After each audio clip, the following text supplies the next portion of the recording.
So we've got all of our dimensions in place. We made corrections to the positions of our openings so that they are nice even dimensions now. I want to identify the room spaces. So I'm going to start with the bedrooms. We'll click on the Architecture tab and go to the Room tool, and you will notice that if you have a room defined with walls, then that room will be found basically by Revit. Now, problem here is I want this to be identified as kitchen over here and living room over here, but this is considered all one room because we don't have a wall separating these spaces. So these spaces were fine. They had walls defining them.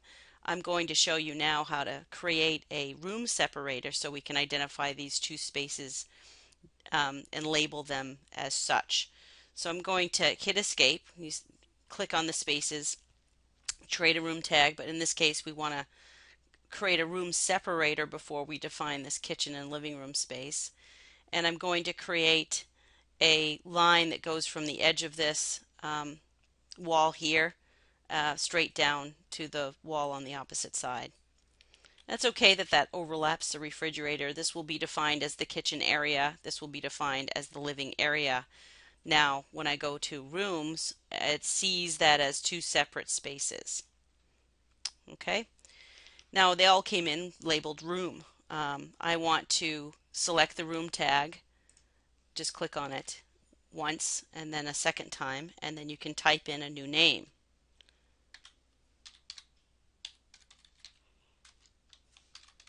So we'll identify that as bedroom number 1,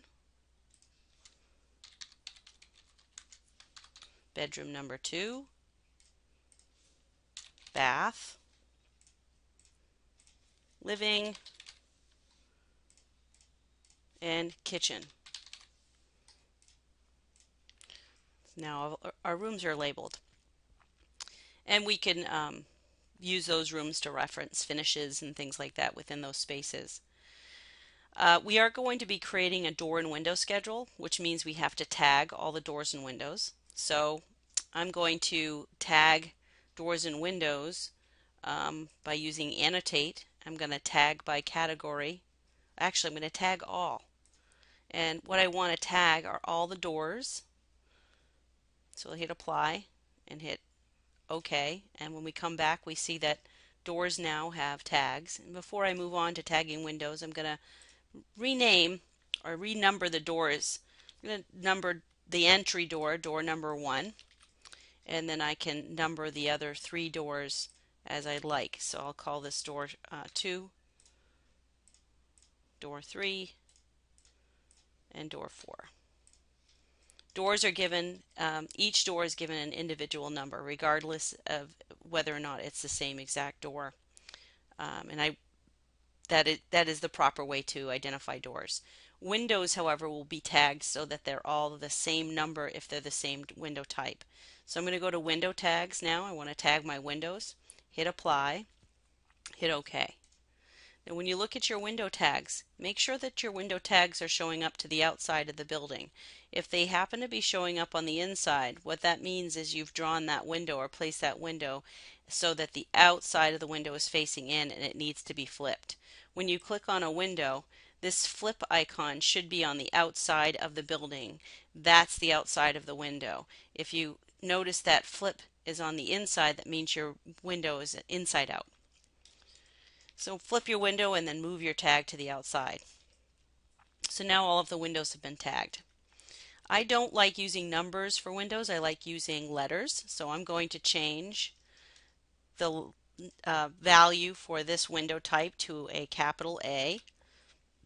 And it will warn me that it's going to have to do that with all the other windows of that type. I'm going to say, okay, I want it to do that. This is another type, so I'm going to name that B.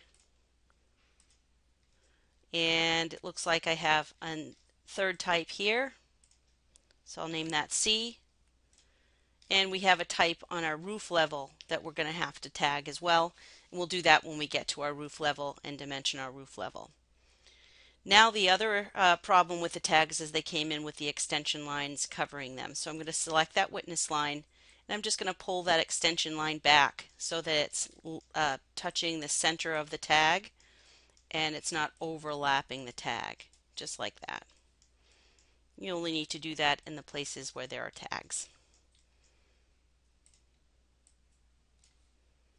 And that makes the drawing a lot more readable. All right, so I'm going to go ahead and do that with the roof and tag the windows and adjust the dimensions for the roof. In the next video, you can see what that's going to look like.